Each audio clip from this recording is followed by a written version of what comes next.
Bonjour et bienvenue à Suivez-moi, la seule émission qui passe en revue les publications des personnalités connues des réseaux sociaux. Content de vous retrouver pour une 6e saison en direct de ma maison. L'invitée de cette semaine est une femme de son temps et maman à temps plein. Vous l'avez sûrement vue et lu dans ses articles Look du jour ou entendu à la radio à CIBL ou vu dans toute sa splendeur dans les médias sociaux. Vous l'avez sans doute deviné. Aujourd'hui, je discute avec l'une autre que la mannequin, blogueuse, animatrice Pascal Lavache. Bonjour Pascal. Bonjour Sabine, comment vas-tu? Ça va super bien. Il faut qu'on revienne sur tes photos d'enfance on vient de voir avant les médias sociaux. Toute petite, tu étais Oui. déjà très glam. Est-ce que tu suivais les pas de ta mère? Oh mon Dieu, si tu vois ma mère, un jour tu comprendras parce que tout le monde qui a déjà rencontré Mm. ma mère me dit toujours, OK, là, on comprend pourquoi tu es comme tu es. Parce que si on me traite de princesse, mais ma mère, c'est la reine. Ah, cool. Ben, ça veut dire que tu vas devenir une reine bientôt. J'espère, on verra. Pourrais-tu te décrire, on voit plein de photos passées présentement de ton enfance. Quand tu grandissais, il n'y avait pas les médias sociaux. Décris-nous quel type de personnalité que tu avais quand tu étais enfant. Tu sais, j'étais une fille quand même très réservée, à son affaire. J'aimais quand même être, je dirais pas dans mon coin, mais j'aimais mon temps à moi, avoir ma certaine solitude. Par contre, j'aimais beaucoup aussi avoir mes amis. J'avais mon groupe d'amis avec lequel je faisais des activités, que ce soit au primaire, au secondaire, au cégep, à l'université. Ouais, non, mais j'ai toujours été quand même beaucoup dans ma tête, en fait. Puis je pense que c'était mon côté créatif qui se développait parce que ça allait dans toutes les directions. Mhm. Et en grandissant, ben, je me suis allée dans ma créativité, justement. Et qu'est-ce qui t'a poussé d'aller vers les médias sociaux? Ah, ben, comme tu l'as dit tout à l'heure, il faut être de son temps. Hein. Je pense que le fait, tu sais, il y a plusieurs années, il n'y avait pas les réseaux sociaux, mais ça rend le contact avec les gens beaucoup plus direct, beaucoup plus accessible. Et on peut avoir des conversations. C'est sûr que des fois, j'ai l'impression que les gens pensent qu'ils me connaissent, mais ils ne me connaissent pas. Mais aller vers les, mais d'aller vers les réseaux sociaux, je pense que c'est une façon euh, beaucoup plus facile d'avoir accès aux gens. Puis, mais aujourd'hui, avec la pandémie qu'on connaît, ben, une chance qu'on a eu les réseaux sociaux pour pouvoir garder ce contact avec les gens, soit dans notre entourage ou avec justement les gens qui me suivent. Ben, on va continuer à te suivre pendant la période de la pause parce qu'on va parler de la période de la pandémie. Qu'est-ce que tu as fait avec ton temps libre? Restez là tout de suite après la pause avec Pascal Lavache.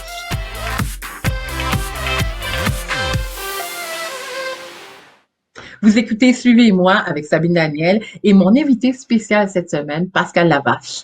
Pascal, pendant la pandémie, tu n'as pas chômé. Tu as fait plusieurs activités. D'ailleurs, tu as développé encore plus ta web série offline. Quelles étaient les thématiques que tu as abordées dans ton émission web pour ceux qui te ne suivent pas encore? Ben, en fait, on est allé vraiment selon les sujets d'actualité. Évidemment, avec l'année qu'on a connue, on a abordé des sujets tels que, évidemment, la situation avec George Floyd. Par contre, on est allé aussi dans la chirurgie esthétique, l'estime de soi avec différentes personnes telles que Stéphanie Misfit.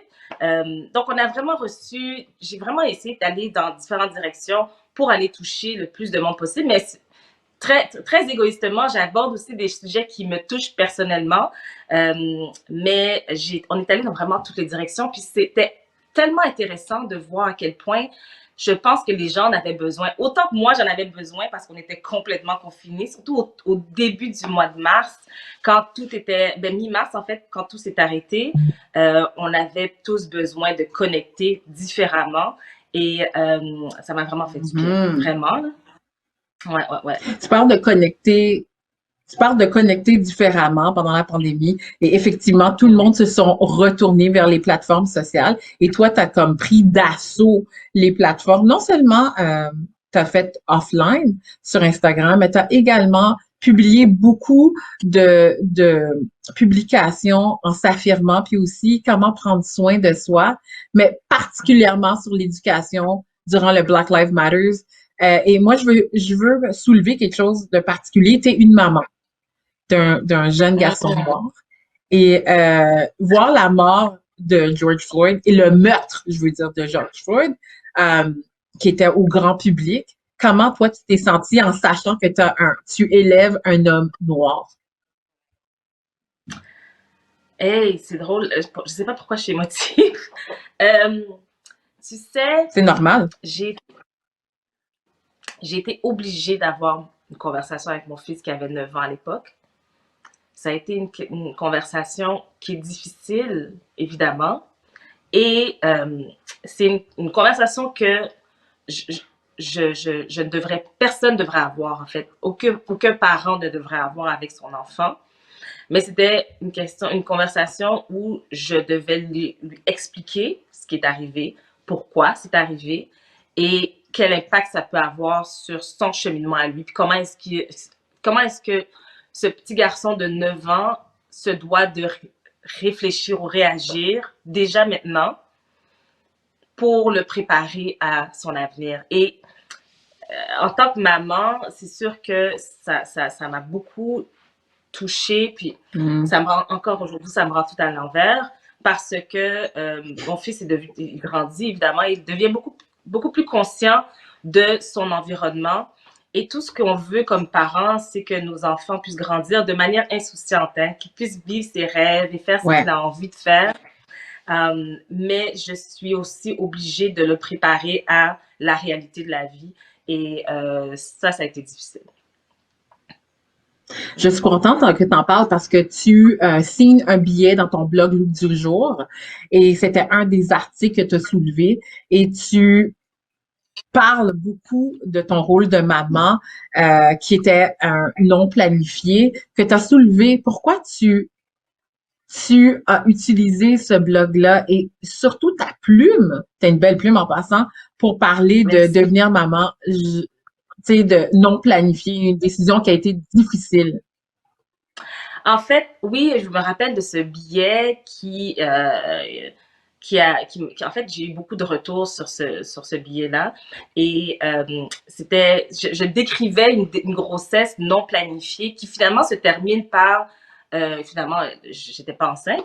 Par contre, toute l'émotion que l'on vit de façon individuelle, parce que je pense qu'à différents moments dans notre vie, une femme peut avoir une relation avec un partenaire ou quelqu'un, peu importe, puis elle se retrouve enceinte.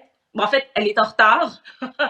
Et c'est un moment C'est qui vrai. peut durer une semaine où on vit toute une gamme d'émotions, mais on les vit de façon individuelle, seule avec nous-mêmes. Et je pense que cette période-là, ce moment-là, on n'en parle pas assez, on ne le partage pas assez. C'est très difficile à vivre et on réfléchit à toutes sortes de choses. Qu'est-ce que je vais faire? Est-ce que je le garde? Est-ce que je le garde pas? Est-ce que je suis pro-choix? Mais je suis pourtant pro-choix, mais tout d'un coup, je me sens contre l'avortement. On vit toutes les émotions qu'on ne vit pas nécessairement. On n'a pas à y réfléchir. Et j'étais surprise de la réponse de ce billet-là, justement. Par contre, je trouvais que c'était On va en important parler après la pause, par exemple. OK. Tout de suite après la pause, on va parler des réponses que tu as reçues là-dessus. Restez là. Vous écoutez, suivez-moi.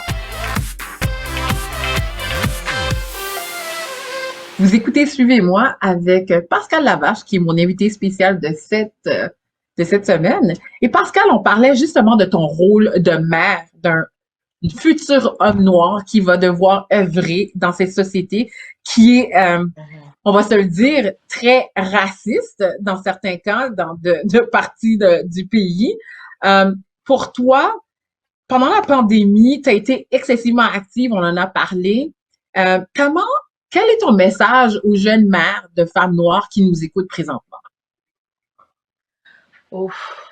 En fait, c'est une bonne question. Je dirais de pas s'empêcher de rêver pour son enfant, de donner les outils à son enfant pour justement qu'il puisse exceller et mais de ne pas avoir peur d'avoir des conversations difficiles. Les enfants sont exposés, hein.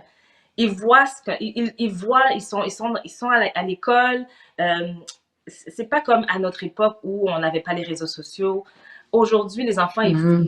ils sont au courant de beaucoup plus de choses qu'on pense. Ils en parlent entre amis aussi. Mon fils me dit, oh oui, j'ai parlé de telle situation à mes amis. Je dis, oh mon Dieu, tu parles de ça. Et il faut pas sous-estimer leur intelligence et se souvenir que C'est c'est vrai. leur monde, hein, on est en train de leur léguer ce monde-là et on a la responsabilité de leur donner les outils et de leur faire confiance. Ils sont beaucoup plus allumés qu'on pense, même plus. Hein, et eux autres, les réseaux sociaux, là, ils sont nés là-dedans. Hein. C'est pas comme nous, C'est on doit vrai. s'habituer régulièrement.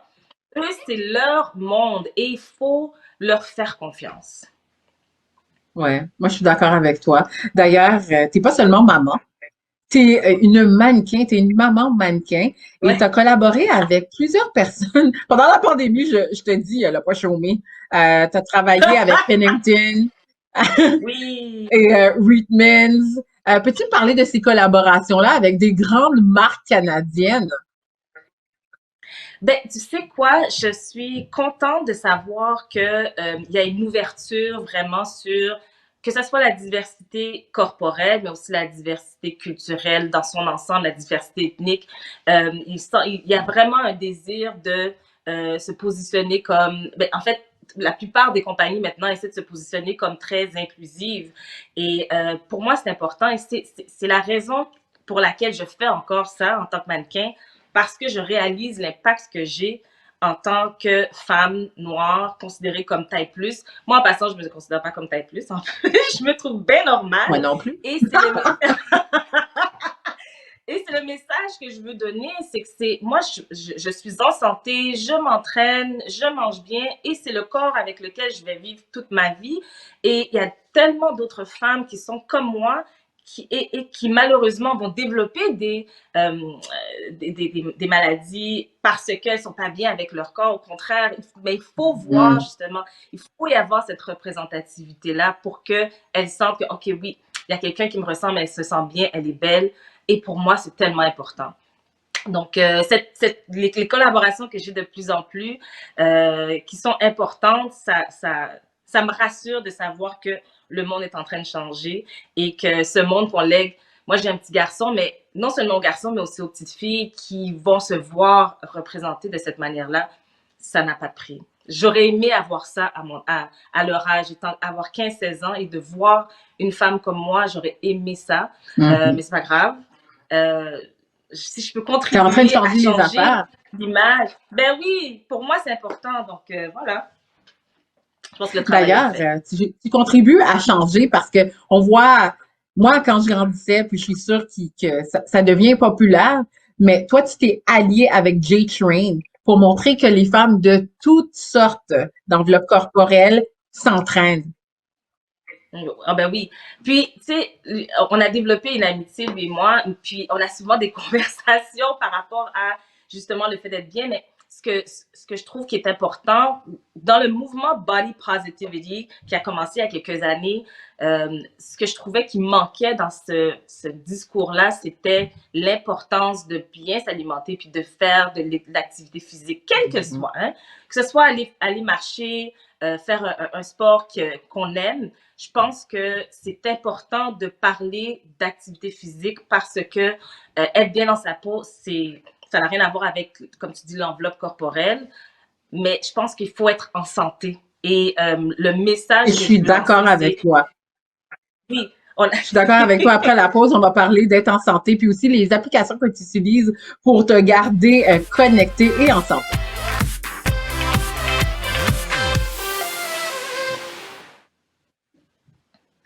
Vous écoutez Suivez-moi exclusivement sur les ondes de TV Rogers. On est avec Pascal Lavache qui parle de ses nombreuses collaborations, la chanceuse parce qu'elle est influenceuse, mannequin et blogueuse. Et dernièrement, tu as signé un billet dans Elle Québec. Parle-nous de cette belle collaboration. Ah oui, en fait, tu sais, ça fait quand même plusieurs années que j'écris avec Luc Dujour. Pour moi, c'était important de varier un peu évidemment mon style d'écriture qui a dû être adapté à ce style de magazine. Mais c'est sûr que pour moi, Mhm. c'est elle. Hein, c'est elle. C'est international. Quand j'ai dit à ma mère que j'écrivais pour Look du jour, oh, si tu aimes ça, c'est bien. Mais quand j'ai dit elle, elle dit, oh! C'est Mais c'est ça. différent, c'est une autre prestance. Voilà, c'est ça. Donc, elle comprend pas trop comment je fais pour vivre ma vie parce que j'ai différentes, je fais différentes choses et mais pour moi c'est sûr que Elle Québec c'est un autre tremplin pour autre chose, tu vois, ça ouvre d'autres portes et donc j'en suis très fière. Et avec raison. D'ailleurs, j'aimerais ça savoir, pour être une femme qui est maman, blogueuse et mannequin, d'où tu trouves toute cette inspiration? Alors moi, j'aimerais ça savoir, qui suis-tu sur les médias sociaux? Écoute, je vais pas te mentir, je suis une fan finie de Bad Gal Riri, aka Rihanna. Ouais! La chanteuse qui a décidé de se lancer en entrepreneuriat.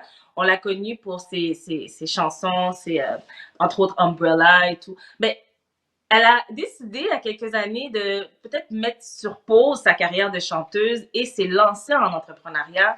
Elle a parti sa ligne de collection de maquillage, Fenty Beauty, qui était à ce moment-là, quand c'est sorti, ça a changé la game complètement. Elle est arrivée avec 40 teintes de fond de teint et à l'époque, c'était du jamais vu. C'était, pour moi, c'est la première fois que je trouvais exactement la couleur de fond de teint qui correspondait à mon teint à moi. Et évidemment, le marché a Pascal, je veux suivi par mettre, la suite. Hein.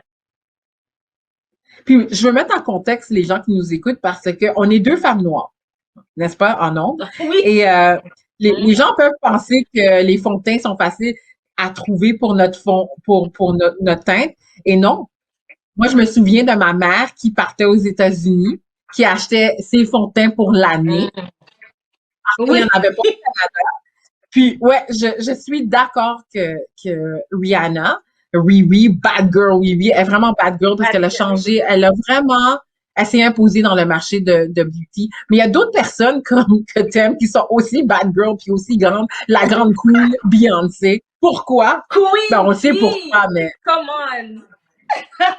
Je ne peux pas passer à côté. Je la suis. En fait, elle ne suit personne sur Instagram. Puis je pense qu'elle a comme 585 millions de personnes qui la suivent, ou à peu près. mhm. Mais je pense que ça fait quoi, 25 ans qu'on la connaît. Elle est toujours au sommet. Elle n'a jamais descendu. Elle est toujours au sommet. Et d'être capable de se positionner de cette manière-là, de se réinventer à chaque année, moi, pour moi, c'est réellement une source d'inspiration. Euh, et elle n'a pas froid aux yeux. Franchement, la Queen, je veux dire, c'est Queen Bee, hein, franchement. Et peut-être les gens ne la connaissent pas, mais Tiana Taylor, moi, c'était une découverte pour moi une couple d'années passées. Non seulement elle chante, elle danse, mais c'est une entrepreneur aussi. Qu'est-ce que tu aimes de Tiana Taylor? Ben, en fait, tu sais, c'est quoi? C'est pour les mêmes raisons. Elle est peut-être moins connue de façon internationale. Comme tu dis, elle est une actrice, elle chante. Elle a décidé de partir sa propre boîte de production de films. Euh, et encore une fois, c'est juste quelqu'un qui n'a pas froid aux yeux, une femme noire Mm. qui a su s'imposer malgré les embûches qu'elle a connues, parce elle en parle ouvertement justement sur sa page Instagram. Ça n'a pas été facile son parcours. Elle n'a pas non plus une apparence ou une beauté qui est considérée comme mainstream, encore une fois. Mais pourtant, c'est tellement une belle femme et son corps, écoute, Ouais, son corps est écoute, hallucinant. C'est pour ça qu'on va parler d'elle après la pause. Restez là avec Pascal et moi. À suivez-moi.